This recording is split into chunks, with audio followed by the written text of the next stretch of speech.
Vamos a abrir la palabra en el libro de Deuteronomio, capítulo 18. Deuteronomio, capítulo 18. Vamos a leer desde el versículo 9 al versículo 14.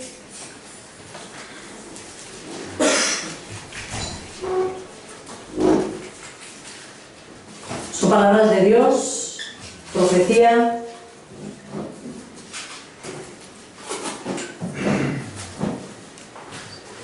Dando órdenes también a su pueblo, ¿verdad?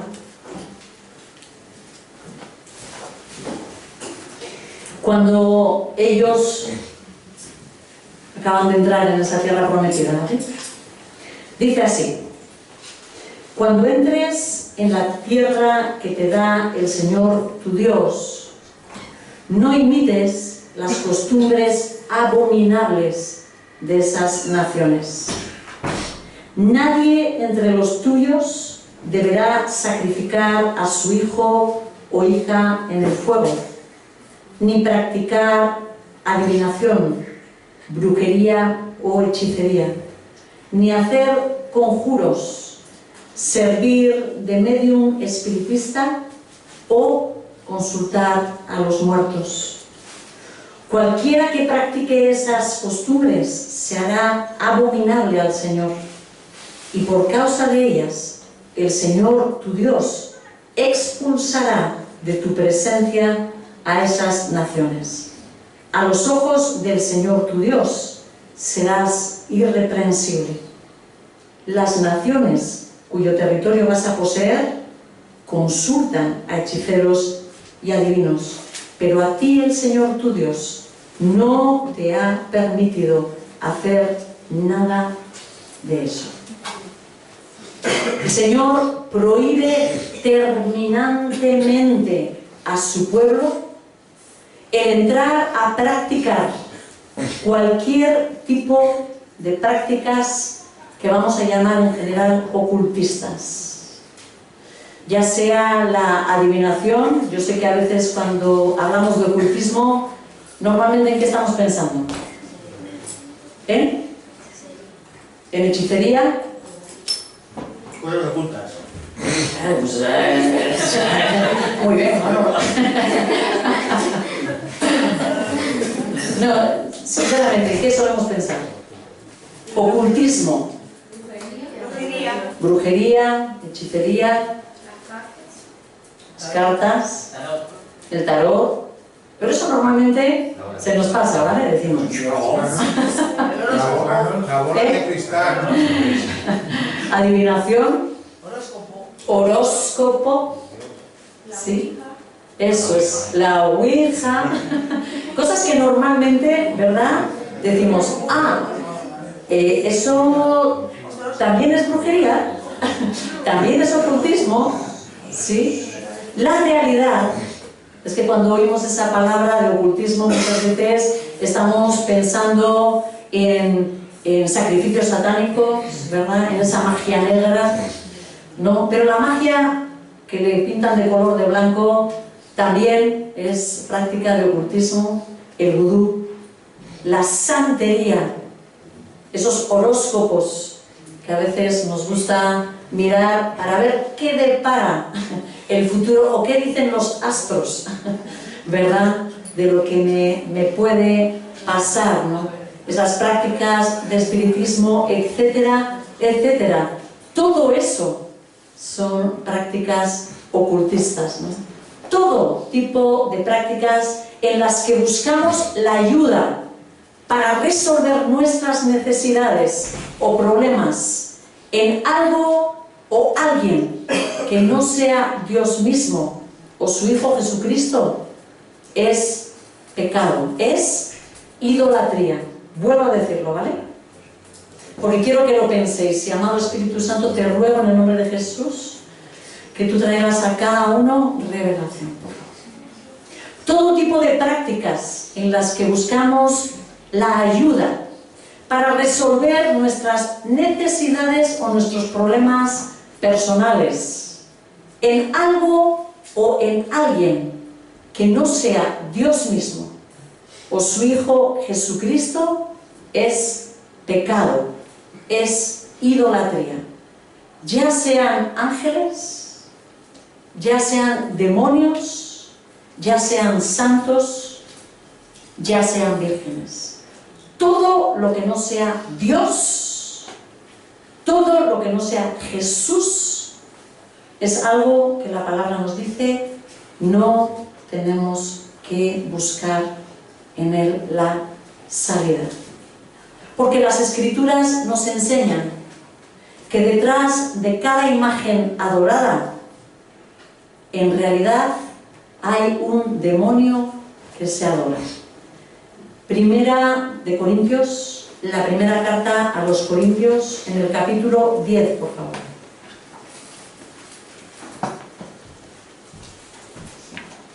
Primera de Corintios 10, versículos 19 y 20, dicen así. Están hablando de adoración, ¿vale? De tomar alimentos también, ¿no?, que han sido sacrificados a esos dioses, a esas imágenes, y dice, ¿qué quiero decir con esta comparación? ¿Que el sacrificio que los gentiles ofrecen a los ídolos sea algo? ¿O que el ídolo mismo sea algo? No, sino que cuando ellos ofrecen sacrificios, lo hacen para los demonios, no para Dios. Y no quiero que vosotros entréis en comunión con los demonios. Detrás de esas imágenes hay algo, ¿verdad?, que el enemigo ha levantado detrás de ellos. La orden está clara en su palabra.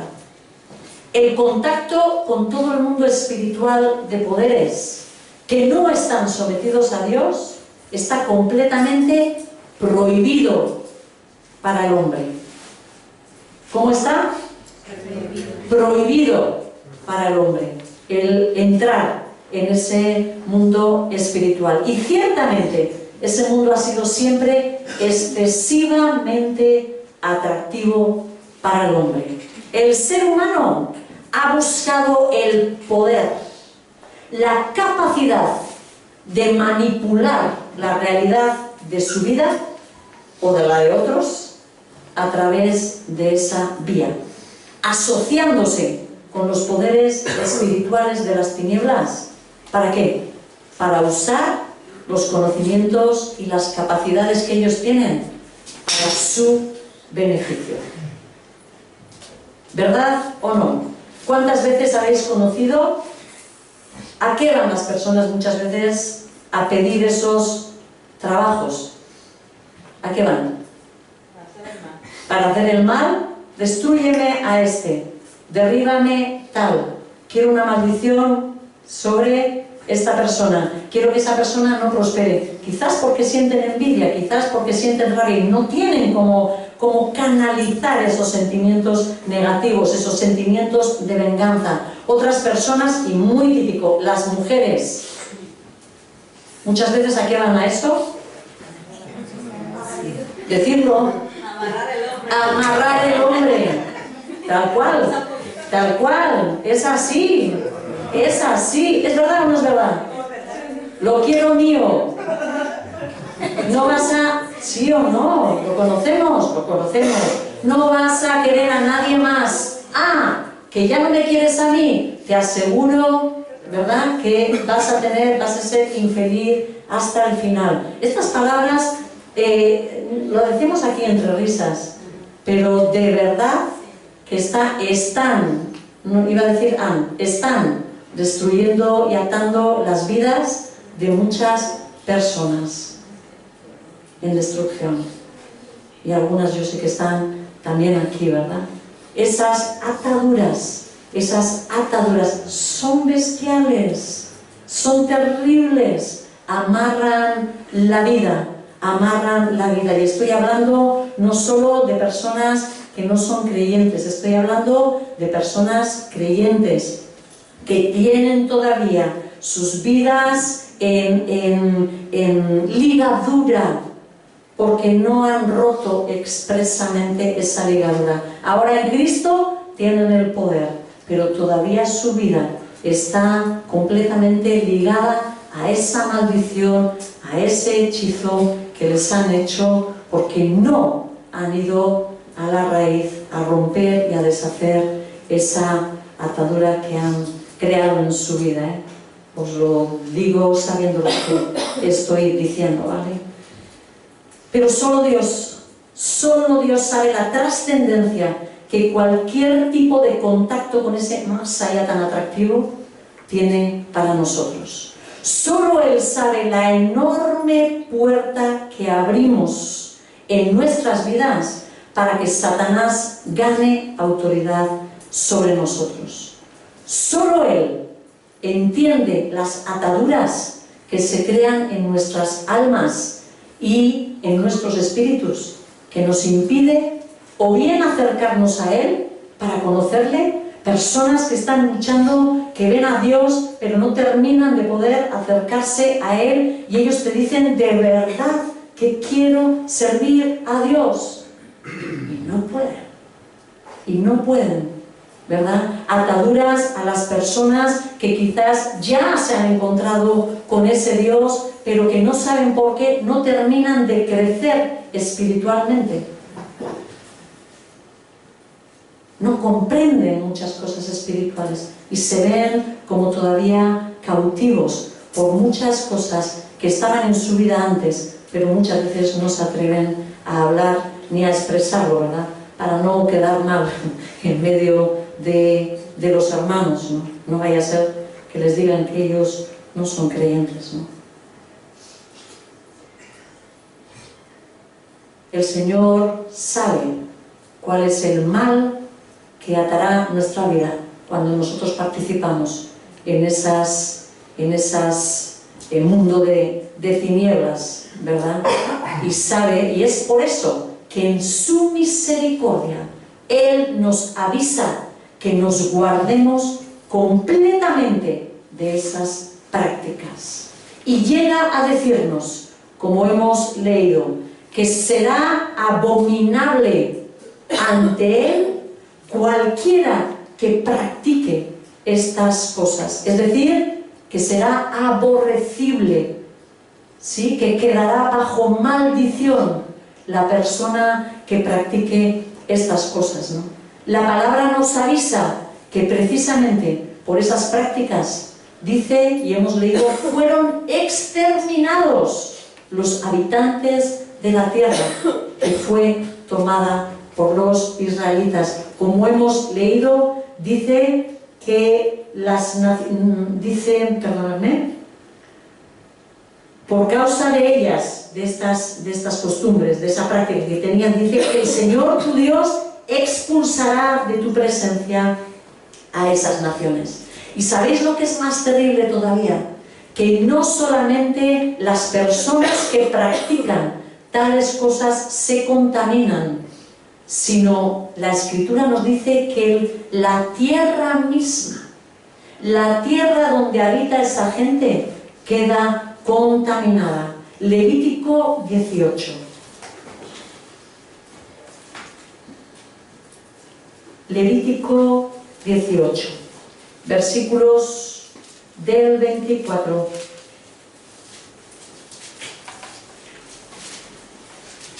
al 30. Levítico 18, del 24 al 30.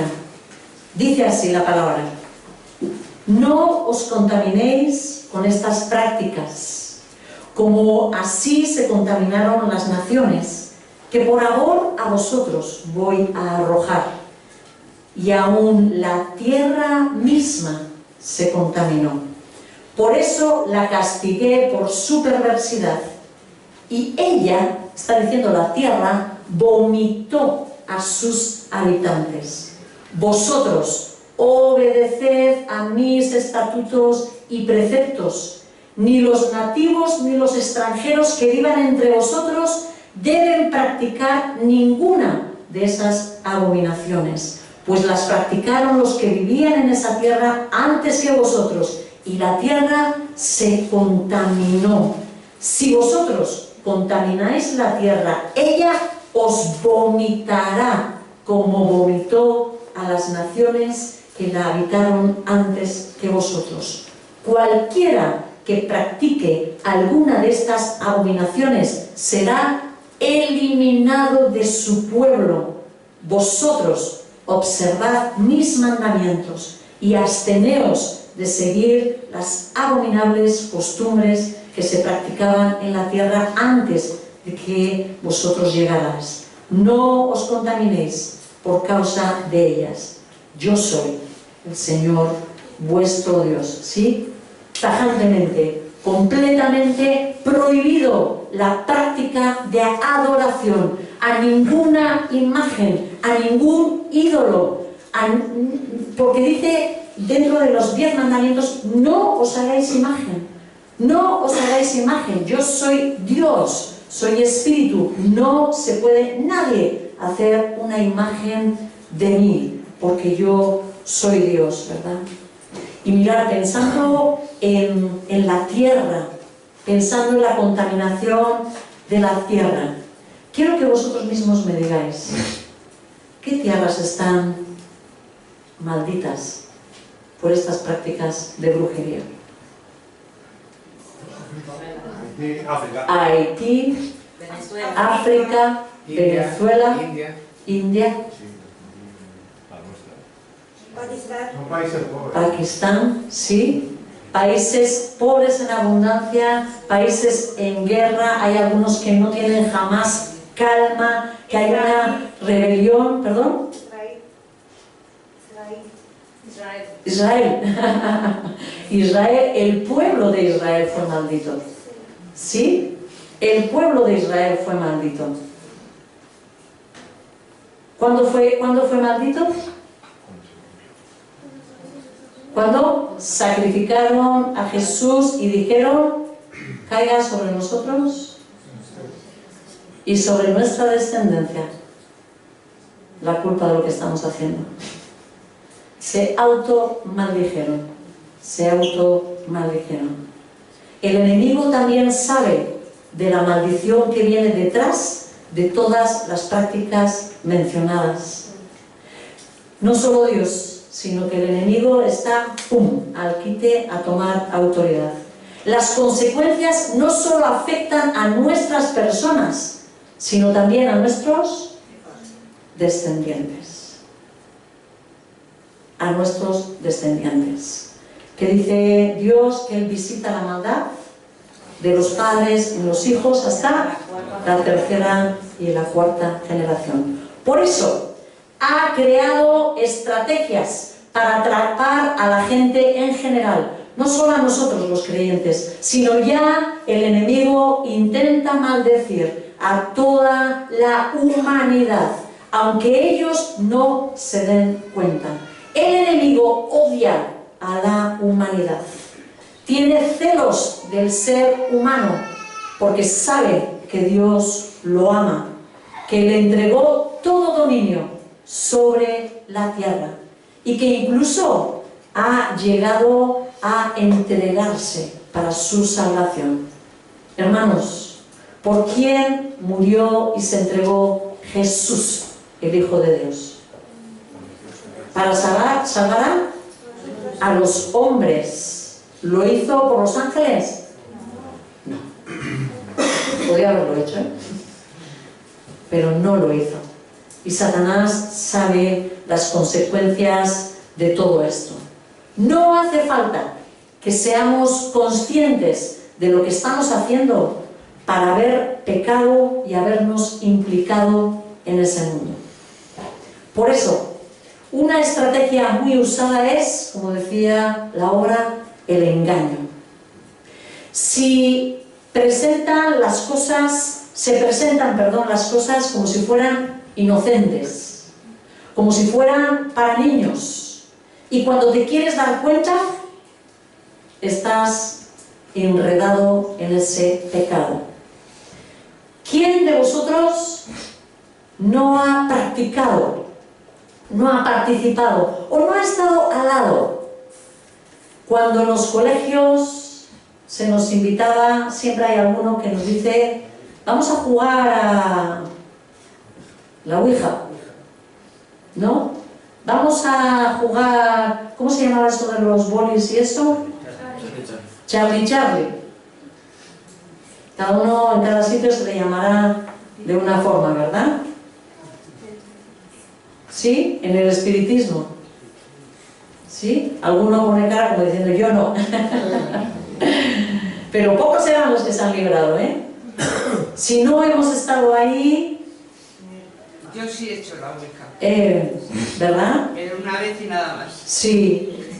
Sí, muchos de nosotros hemos estado igual, no es la Ouija, igual otra cosa, ¿verdad?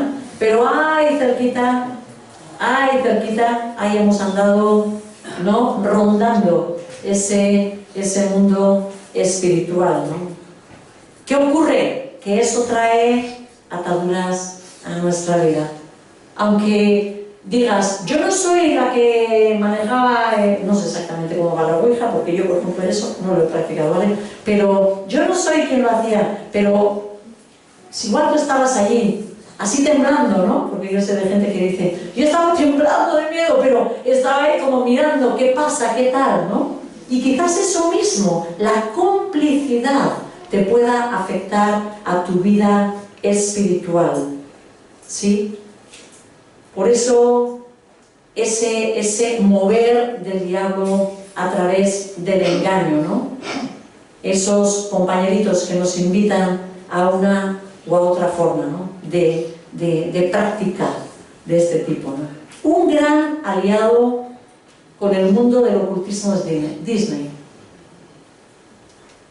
Yo personalmente siempre lo había visto como el mejor creador de películas de dibujos animados para niños, ¿vale? O sea, guau, yo decía, qué genial, qué bonito, o sea, si no es Disney, ¿verdad? Ya no nos gustaban mucho las películas, hasta que ahora han llegado ya los dibujos japoneses. Que, bueno, esos ya no les importa, ya, esos ya traen el ocultismo así, ¿no? O sea, sin tapujos, ¿vale? Hoy estamos en una situación ya de nuestras mentes y de nuestras conciencias que ya es igual, ¿no? O sea, ¡fum! Te demonizo, ¡fua! Te lanzo espíritus, que has atado, que... así. Esos son los dibujos que ven nuestros niños, ¿no? Pero algo que yo de verdad me sorprendía, ¿no? De ver aquello que parecía tan bonito. Y uno dice, claro, ¿cómo va a presentar el enemigo? No va a venir con su cara descubierta. Ahora sí, ahora ya se atreve. Pero ya lleva unos años metiéndonos en un proceso ¿cómo decir?, de dormir nuestra conciencia, nuestro entendimiento, ¿verdad? Anestesiar nuestro entendimiento. Ahora ya te sale un diablo, no, es que tú los llevas aquí, dibujados, creyendo que simplemente es un dibujo, ¿verdad? Disney cuenta con muchos mensajes subliminales y enseñanzas de todas las religiones y de todas las prácticas de idolatría. Antes era más sutil, voy a decir, al principio, estamos hablando de 1960, era más sutil, pero ahora también nos enseña cómo hacer brujerías, etcétera, etcétera, ¿no? Cada vez que crea películas basadas en algún hecho real, distorsiona siempre completamente lo ocurrido. ¿Sí? Levanta, introduce historias, ¿no? Leía que Pocahontas, por ejemplo, era una historia que era real, pero era una niña. Esa niña era una niña y no había vida ni enamoramientos, ni nada, ni príncipes no sé qué, ¿verdad? Sino era una historia basada en una niña, y los colonos que entraron, ¿sabéis lo que hicieron, verdad? No fue una historia de amor lo que hubo detrás, ¿verdad? No. Fue una historia bastante sangrienta, ¿no? El mensaje de sus personajes, con esa delgadez excesiva, con esa belleza exuberante, ¿no? Y uno dice, no, pero han creado, ¿cómo dicen La Bella y la Bestia. ¿Qué dice La Bella y la Bestia? Que la belleza está en el interior. Que la belleza está en el interior. ¿Pero qué ocurre al final de la película? Pues que se hace más guapa Eso es, ¿eh? La belleza está en el interior, pero por si acaso que salga para nuestros patrones, ¿eh? Entonces el príncipe, chachán, se convierte en el patrón de belleza que nos quieren transmitir, ¿no? Hay tintes racistas en muchas de las cosas que se nos enseñan, ¿no? Quiero simplemente enseñaros, porque a mí me pareció fuerte, no hay niños, ¿no? Y si hay niños son demasiado pequeños, ¿no? Vale. Solo he escogido algunas de imágenes antiguas, por eso a mí, o sea, me ha sorprendido más todavía, ¿vale? Tú te ves la película de fantasía y todos los seres espirituales demoníacos están ahí, ¿vale? Ah, perdón, sí. Están ahí. Pero aquí simplemente vamos a ver, yo quiero que veáis, ¿sí?, los mensajes subliminales. ¿Sí? En muchas partes de los dibujos, los autores, los dibujantes, nos dan mensajes, ¿sí?, donde tú visualmente tú no puedes, o sea, no te das cuenta de lo que estás viendo, son segundos, ¿vale? Pero en muchas partes está escrita la palabra sexo. Sexo, aparece con cierta frecuencia. Pasa, por favor, la siguiente. ¿Veis aquí en el Rey León? Cuando salen las estrellas y se ponen a formar, ¿veis aquí? ¿Sí? Ahí nos lo escriben cómo está subliminalmente escrita la palabra, ¿vale? Mirad, quiero que veáis el dibujo tan bonito, ¿verdad? Tan bonito, ¿no? Es Mickey y Minnie, ¿verdad? Qué bonito. Nos fijamos aquí, nos lo han aumentado, el cuerpo de Minnie, ¿y qué es? Un pene. ¿Sí? Pero de esos hay, pero unos cuantos dentro de los dibujos, ¿eh? O sea, muchas imágenes de falos, o sea, pero, bueno, eso. Dale a otra imagen. Mirad, fijaros, esto, no me acuerdo cómo se llaman estos bandidos, no me acuerdo cómo se llaman, ¿vale? Quiero que veáis, ¿os fijáis aquí qué hay? No se ve de aquí. Bueno, menos mal que no se ve, mejor que no se vea. Bueno, en la película salía, es una mujer desnuda, desde el cuerpo para aquí, con todo su pecho ahí, ¿no? Que en su momento, pero fijaros la imagen, este dibujo animado es antiguo, ¿vale? Fue denunciado esto. Fue denunciado y ellos argumentaron de que sí, de que había sido una broma, que un error, que no sé qué, que etcétera, etcétera, ¿vale? Pero, son unos segundos, pero van metiendo, digamos, influencias, ¿vale? Y sobre todo activando el tema sexual en los niños, que ahora también lo hacen abiertamente, ¿no? Otra cosa que me sorprendió un montón. Mira, esto es una consulta del tío Gilito que aparece... Sí, el tío Gilito, esto es viejo, bueno, como yo. Pero fijaros que en la consulta del tío Gilito había un cartel ahí en la parte de atrás y así, uno da golpe de vista y yo solamente me llamaba la atención la A más grande, ¿vale? Bueno, pues aquí nos lo han ampliado. El cartel que está atrás de la consulta. ¿Sabéis lo que pone? Vosotros que sabéis inglés. Ask. Sí, aquí está. Ask about Illuminati. ¿Sí? Pregunta, ¿verdad? O sea, pregunta por los Illuminatis. ¿Sabéis lo que es eso? Un grupo satánico, ¿vale? Un grupo satánico. Yo decía, no puede ser. Parece un cartel para la vista. Para la vista. Quilicua. Yo eso es lo que pensaba que era. A, B, C, letras. Y de repente te lo amplían y así tal cual. Ask about Illuminati.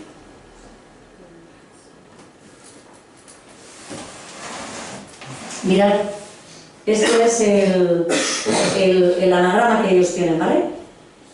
¿No? Y tiene como una apariencia, bueno, ahí está Lucifer, a las diosas, Isis, sí, madre de la fecundidad, Horus en Egipto, ¿sí? ¿Por qué? Porque ellos dicen que son portadores de la luz, de la luz.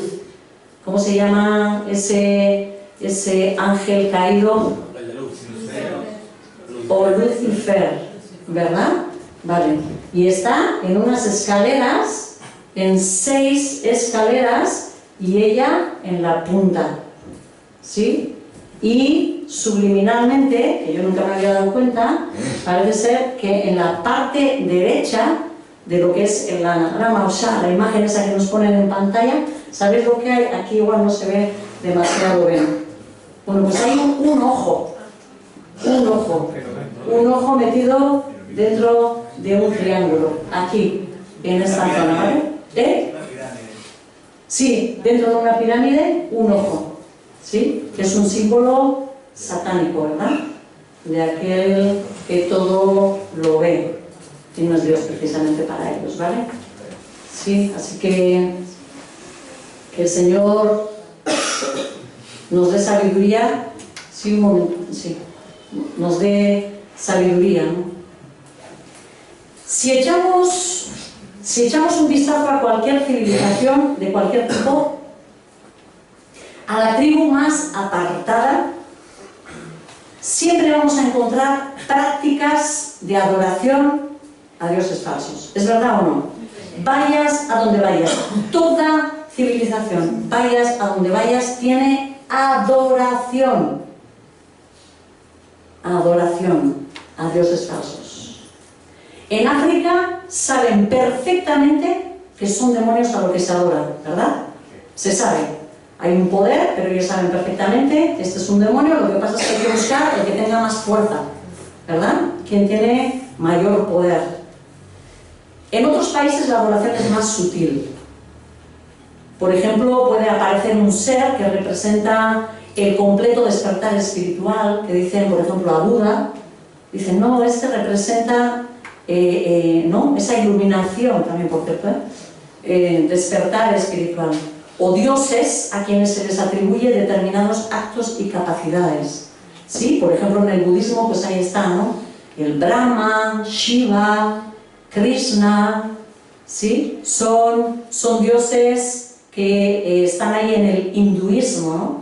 Y se les va a dar la capacidad de crear, al otro de ser la madre de la fertilidad, o de dar, sí, el otro de ganar las guerras, etcétera, etcétera, ¿no?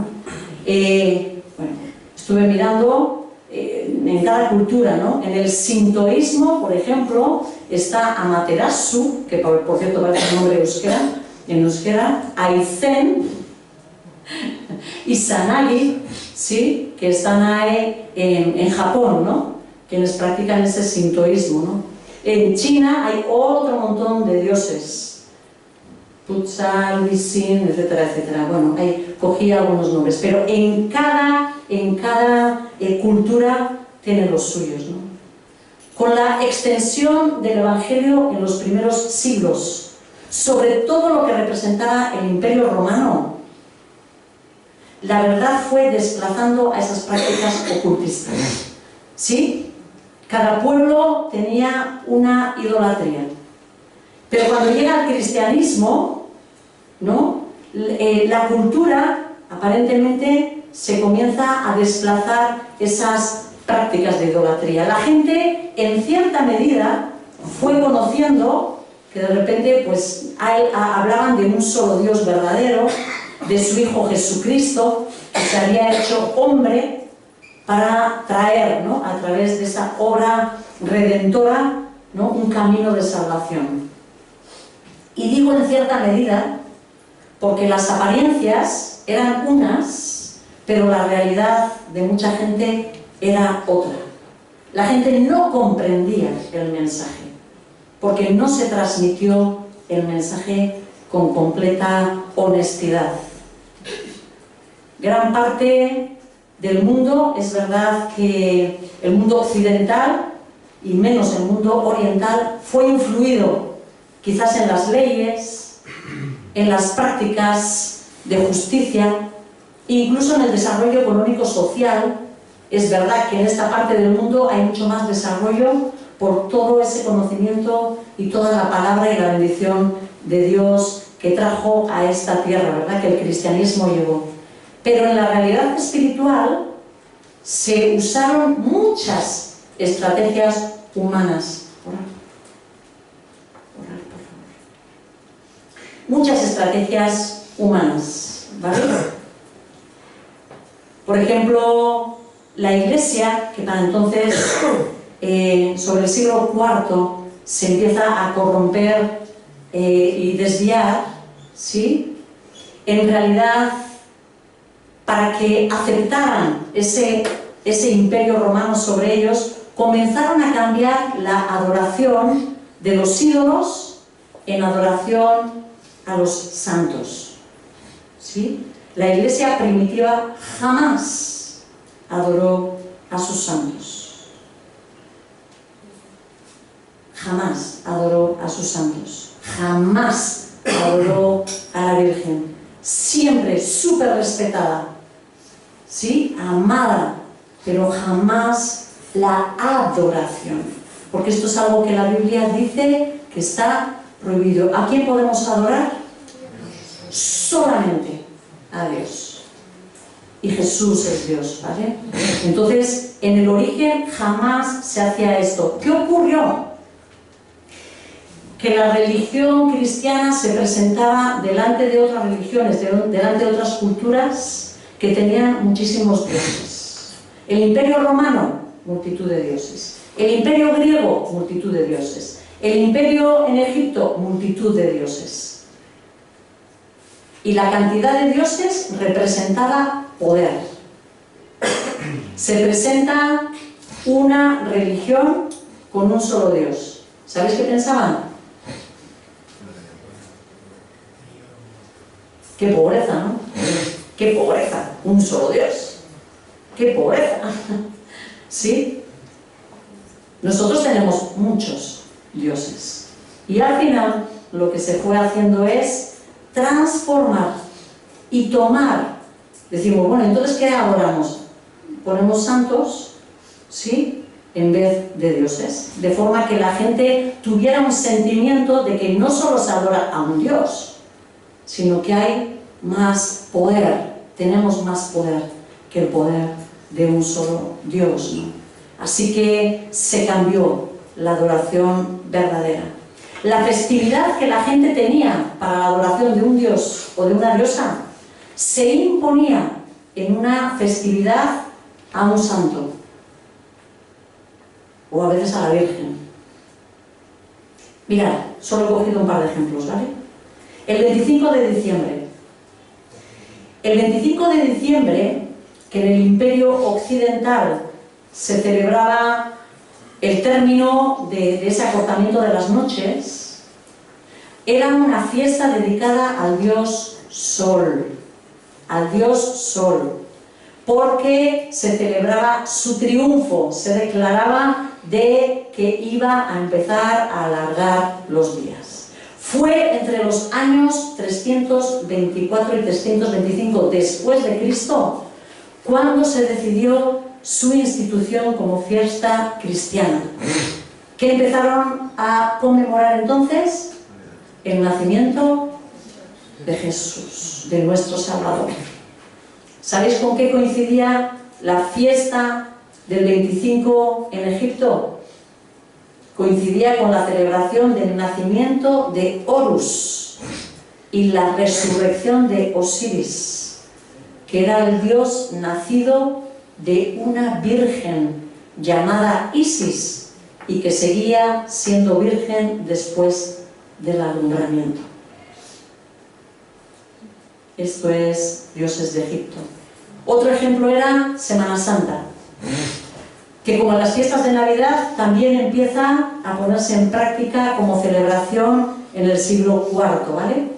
¿En qué tuvieron su base? ¿Qué estaba ocurriendo en esas fechas de Semana Santa?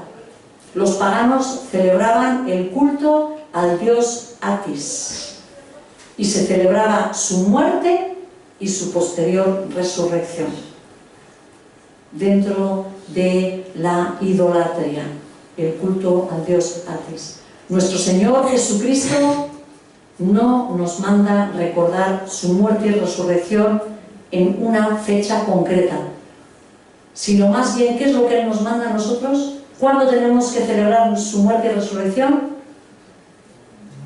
¿Cuándo celebramos su muerte y resurrección? En la Santa Cena. Dice la palabra que cada vez que os reunáis en mi nombre, mi muerte anunciáis. Mi muerte anunciáis.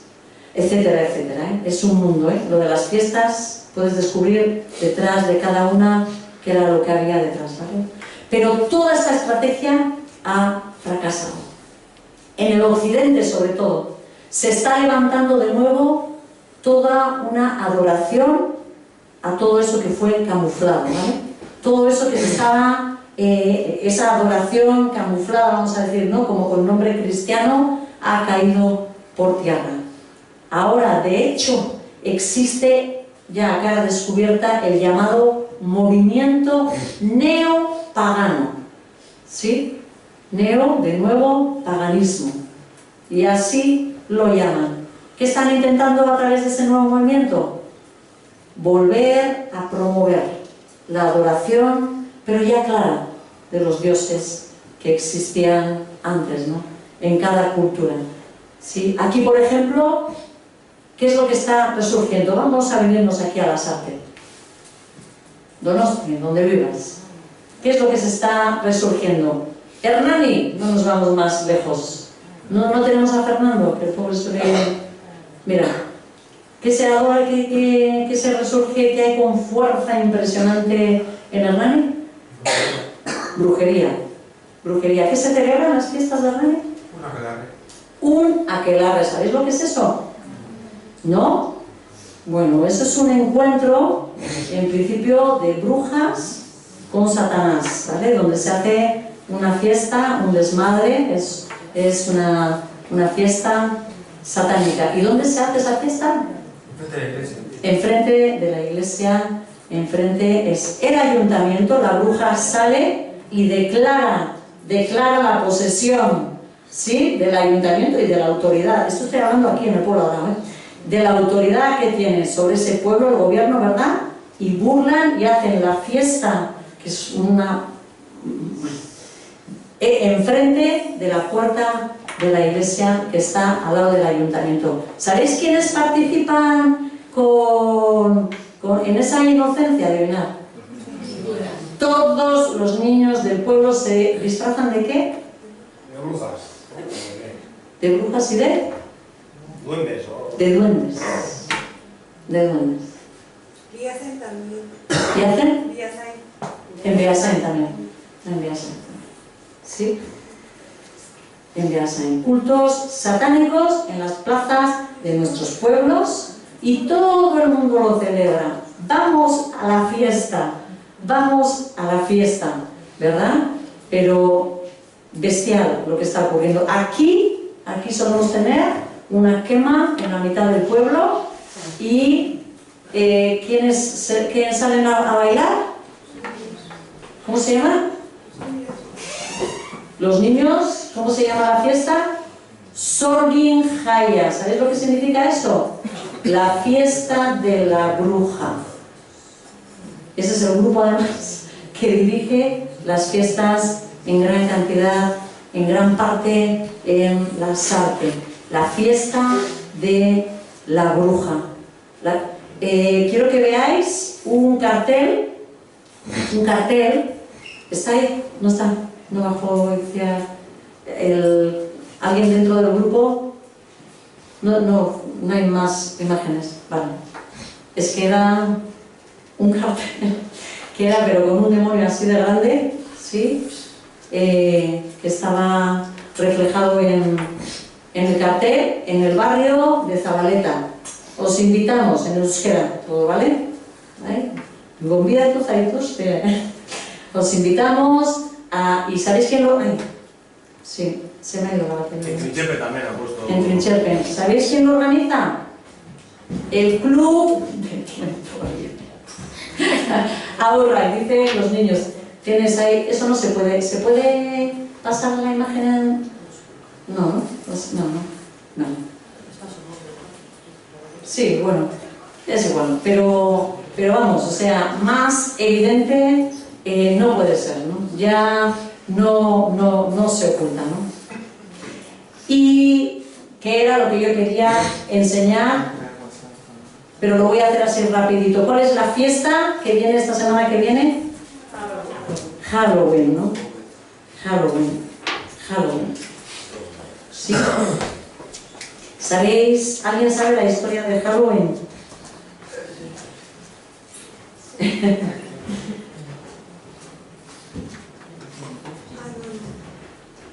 Mirad, Halloween no es más que el nombre de una fiesta que antiguamente se llamó Samhain o Shamain. Nosotros diríamos Samhain, pero parece ser que se pronuncia Samhain, ¿no? Dice, esta fiesta la crearon los celtas, aquellos que luego ocuparon la Galia y las islas británicas. Incluso tuvieron influencia, ¿dónde aquí en España? ¿Dónde están los celtas? Galicia, ¿no? En Galicia. Tiene también, entró hasta ahí la influencia de todo eso. ¿Qué están ahora reclamando los gallegos? Oye, que la fiesta que nosotros celebramos a Samhain, ¿sí? Es más antigua que los americanos estos que han traído el Halloween, ¿verdad? Los celtas, que era un pueblo pagano, tenían una religión y creencias muy particulares, ¿sí? Ellos seguían el druismo y los sacerdotes se llamaban druidas. Estos druidas tenían todo el poder administrativo y religioso del pueblo, ¿vale? Ellos eran los que gobernaban. En la religión druida se tenía la costumbre de celebrar a su dios pagano, a este Samhain, durante la noche del 31 de octubre de cada año. Había una fiesta en que se celebraba al Señor de la Muerte, ¿sí? Era una fiesta destinada a este dios de ellos, ¿no? Como era el comienzo de la época oscura en aquella región europea, esta celebración, además de que significaba el final del año celta, significó también la celebración a la muerte y a todos los espíritus de los difuntos y seres de otra dimensión que, según se creía, en esta noche volvían a visitar sus antiguas moradas terrestres. Era como un tiempo en el que ese velo, que además casi lo definen así, como el velo entre esta realidad que nosotros vemos y esa espiritual, era como que caía en esa noche y los muertos y muchos seres de ese mundo oscuro podían pasar y se paseaban en las villas y por todo el país, ¿no? Muchos como intentando visitar a sus seres queridos, ¿vale? A sus seres queridos. ¿Qué ocurría? La gente se disfrazaba también con pieles de animales para no ser descubiertos también por esos seres, ¿no?, que venían y revivían en esa noche, ¿no? De aquí proviene la costumbre de disfrazarse con esos atuendos horribles y de monstruos también, ¿no? En esta celebración, las brujas y los brujos se reunían alrededor de una hoguera para ofrecer sacrificios a Satanás, señor de la oscuridad, y también ofrecían muerte, ¿no?, mediante ritos, muerte y también sexo, ¿verdad? Los sacerdotes druidas iban de casa en casa exigiendo alimentos e incluso mujeres vírgenes para ofrecer y para ofrendar a su Dios en esa festividad de la muerte, ¿no? Y iban con unos nabos huecos, dentro ponían carbones encendidos, ¿no?, para que representara el espíritu que les daba el poder. Esos nabos, ¿en qué se convirtieron luego? En esas calabazas, ¿vale? Se le daba el alimento, ¿no? Si la familia le daba el alimento, entonces se hacía un trato y el espíritu se iba en paz. Si la gente de la aldea no le daba a los druidas el alimento o la persona que exigían, ¿qué hacían ellos? Lanzaban una maldición sobre esa casa, sobre la casa entera, sobre los habitantes, ¿no? Y alguien de esa familia moriría ese año o esa casa iba a ser destruida, quemada, etcétera, etcétera. Ese era el truco que dicen los niños, la trampa que dicen los niños, ¿no? Ese es el origen de la tradición que consiste en pedir dulces y golosinas por las casas y dicen los niños, truco o trato. ¿Sabéis lo que están diciendo entonces, no? ¿Sí? O sea, haces un trato conmigo, me das lo que yo quiero o te lanzo, ¿qué? Una maldición. Ese es el truco. ¿Vale? Entonces, maldicen tu casa si tú no les das aquello que ellos piden, ¿no? Ese culto se mantuvo inalterable durante mucho tiempo en la cultura céltica, hasta que en el año 46 a.C., tiempo en el que llega el Imperio Romano a toda esta zona donde estaban los celtas, tras conquistar Gran Bretaña, entonces añadieron a Samhain, a esta fiesta que ellos tenían, que mezclan elementos de fiestas que traen los romanos y hacen una mezcla en la adoración, en esa fiesta, ¿no? Ellos, los romanos, también en esa fecha, en el día 1 de noviembre, al día siguiente, celebraban la fiesta de la cosecha en honor a Pomosa, que es la diosa de los frutos. Se mezcla. ¿Y quién llega después del Imperio Romano? El cristianismo. El cristianismo. Así que ya ahí se hace un popurrí total, se mezcla todo esto y aparece una fiesta cristiana queriendo tapar, vamos a decir, todo esto, ¿no? Y el Papa Gregorio III instauró la fiesta que se hacía, que se quería hacer a los santos, como, digamos, como honrando, ¿vale? Pero, y a los mártires, aquellos que habían entregado su vida por amor a Jesús, se establece en el día anterior. Como se dice en inglés, All Hallows Eve, es decir, el día anterior, la vigilia a todos los santos. Y esa palabra acaba transformándose en Halloween. ¿Sí? La fiesta a todos los santos.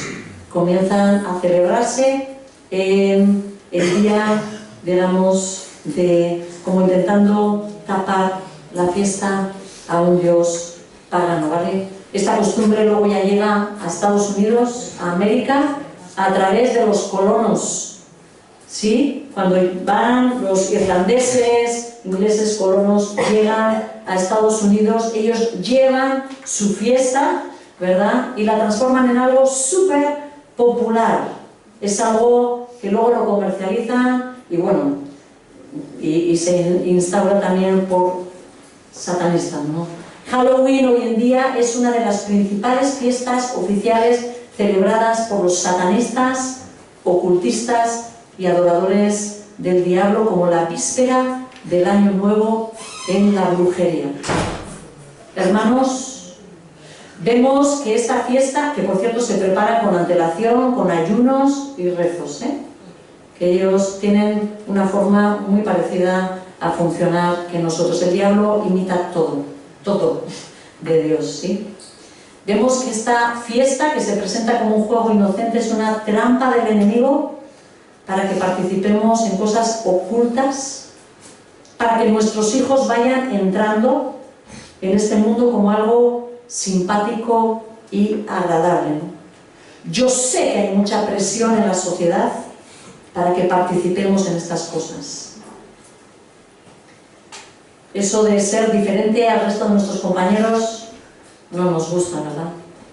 Quizás nos preguntemos, ¿no? Bueno, ¿qué hago? ¿Cómo voy a ser yo distinto? ¿No?